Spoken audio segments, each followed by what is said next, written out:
하나님이 하십니다. 하나님이 하십니다. 제목으로 말씀을 나누겠습니다. 오늘 1절을 중심으로 보겠습니다. 1절 같이 한번 읽어볼게요. 시작.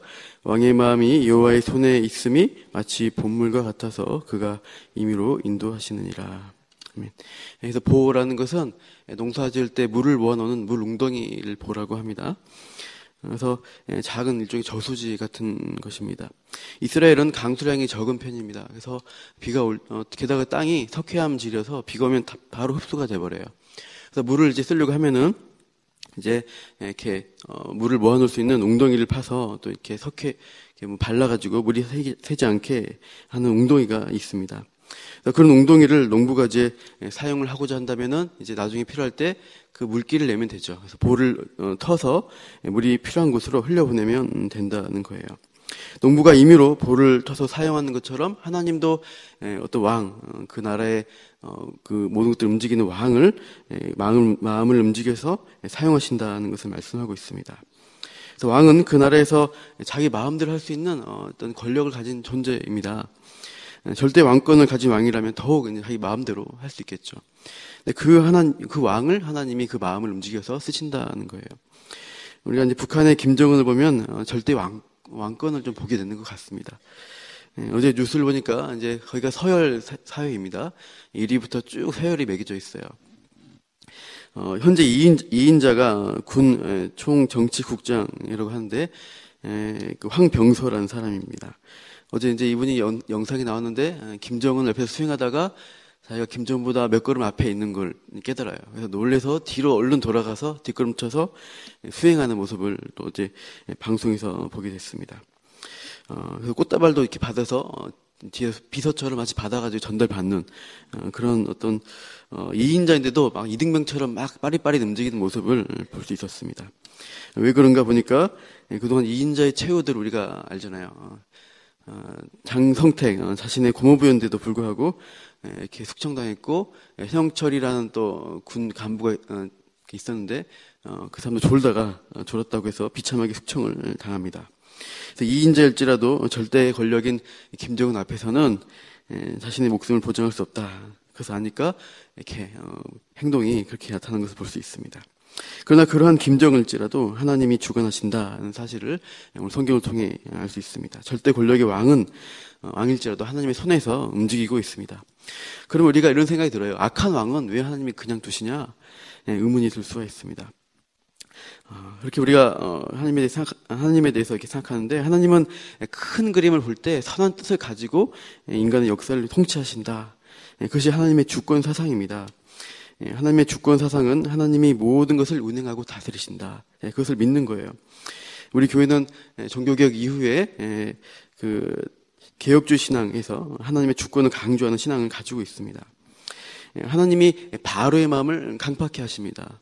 그래서 이스라엘 백성이 고역을 당하고 힘들죠. 하지만은 백성이 하나님이 어디 계시는가 부르짖으며 괴로워하지만은 하나님은 일단은 내버려 두세요. 더 강팍하게 놔두십니다. 당시에는 힘든 일입니다. 그러나 그 과정을 통해서 하나님의 10가지 재앙을 보여주시고, 그 애굽신의 우상들, 그것들을 재앙을 내리면서 그 신들이 헛된 신들이다 하는 것을 보여주십니다. 그것들을 믿고 의지하며 망한다는 것을 신뢰로 보여주시고, 하나님만이 참된 신이시다 그것을 알려주셨어요. 그래서 끝까지 회개하지 않은 자, 강팍한 바로 그 신하들은 심판받아 망한 것이고, 어린 양의 피를 바라보고 믿는 자들은 살 수 있게 하나님이 은혜로 베풀어 주신다. 그것이 역사 가운데 보여주신 것입니다. 그러니까 북한의 김정은도 하나님이 필요한 대로 사용하시고 있습니다. 지금 이제 그 강팍함이 날로 더해가고 있는데 결국 하나님이 심판하실 거다. 이것을 우리가 기대해야 합니다. 제 개인적인 생각은 그 정권이 안정적이지 않으니까 더 그렇게 과격한 행동을 하는 것 같습니다. 어쩌면 북한이 더 문이 빨리 열릴 수 있지 않나 생각이 들기도 해요. 이 과정에서 우리나라 그 주변국에 피해가 없도록, 큰 피해가 없도록 우리가 또 기도해야 할 것입니다.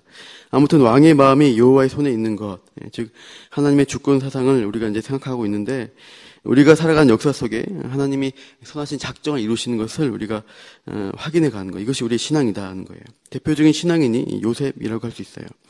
요셉은 입지전적인 인물이거나 자수성가한 인물로 성경은 묘사하지 않습니다. 우리가 요셉을 말할 때, 그 비전을 말할 때 이렇게 하죠. 창세기 37장 19절, 서로 이르되 꿈꾸는 자가 오는도다, 이렇게 해요. 그래서 요셉이 어려서부터 하나님이 주신 크신 꿈과 비전이 있었다. 그 꿈을 붙잡고 포기하지 않고 노력해서 언젠가 성공할 수 있는 그런 것이다 라고 도전을 주는데, 창세기 이 본문의 맥락은 그렇지 않습니다.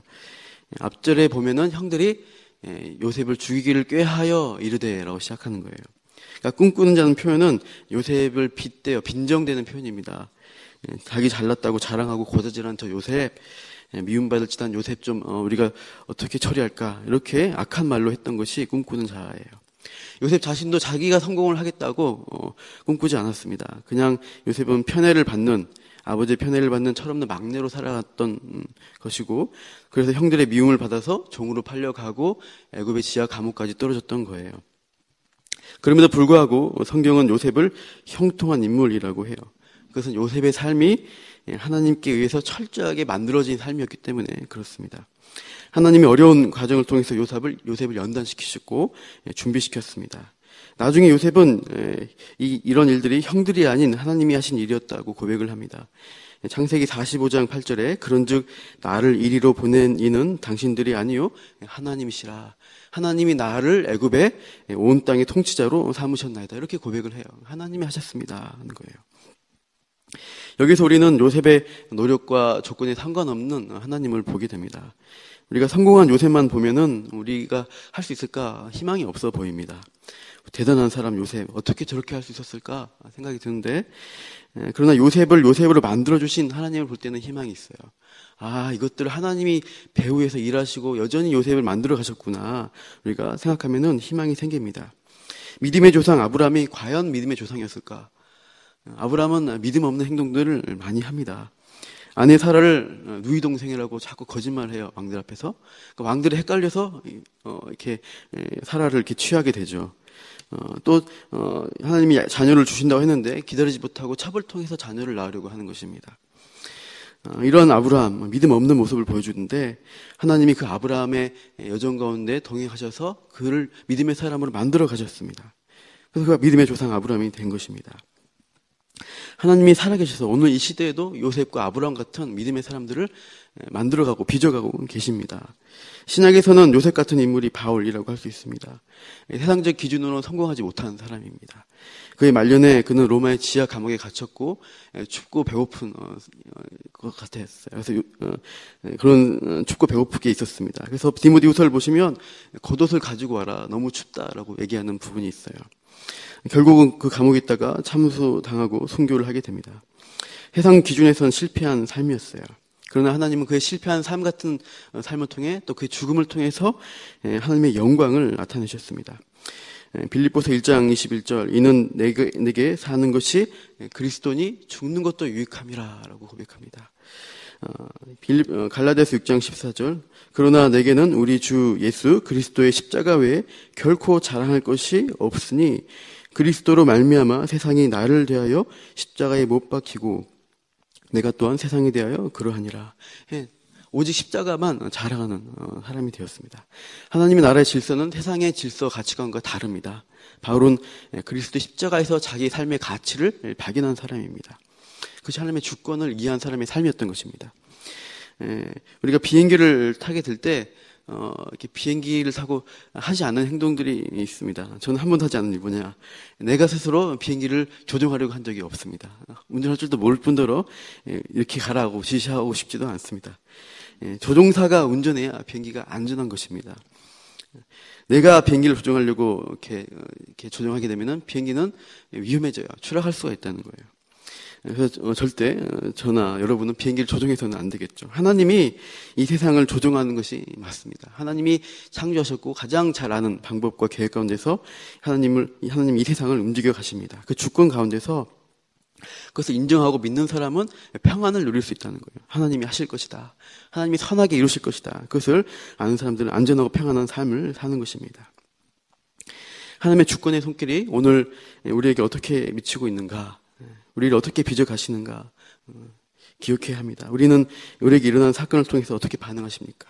하나님의 주권이 있으시고 결국 선하게 빚어가실 것이다. 그것을 찬송하고 믿고 감사하는 오늘 하루 되시기를 축원합니다. 기도하겠습니다.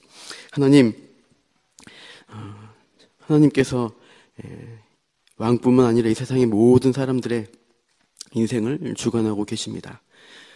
그러나 사람들은 불순종하든지 아니면 그 하나님의 주권을 인정하든지 두 가지 길을 걸어갑니다. 하나님, 오늘 주님을 믿는 우리들은 오늘 하루도 주님의 손길 가운데 매여 있고 선하게 하나님이 인도해 가시는 그 믿음으로 오늘도 살게 하시고, 오늘도 어려운 일이 있을지라도 결국 이것을 통해 하나님이 이루실 것을 기대하며 감사하는, 찬양하는 오늘 하루의 삶을 허락하여 주옵소서. 그렇게 믿음으로 살아가는 우리들 되기를 원합니다. 감사하며 이 모든 말씀 예수님 이름으로 기도합니다. 아멘.